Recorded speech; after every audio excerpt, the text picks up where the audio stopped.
Kila mtu ambaye hayuko kwenye saiko ya shetani, shetani anamtafuta.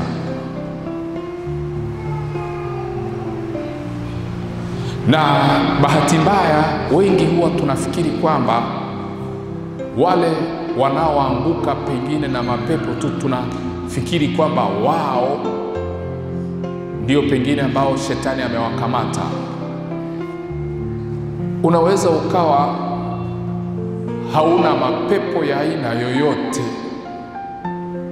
lakini mapepo yako yakawa ni hali ya kukosa uchumi uliosimama kwenye maisha.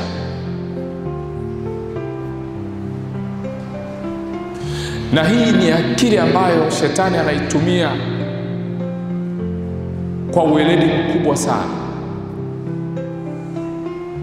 Kama wanasayansi wanaweza wakaingia kwenye maabara, wakatengeneza virusi na wakavikuza hivyo virusi, na hivyo virusi vikageuka kuwa janga la kiulimwengu, wewe una uhakika kwamba hata shetani anaweza akatengeneza magonjwa kwenye ulimwengu wa giza na akayaachilia kwa wale watu ambao amewatarget kudili nao kwa njia ya magonjwa,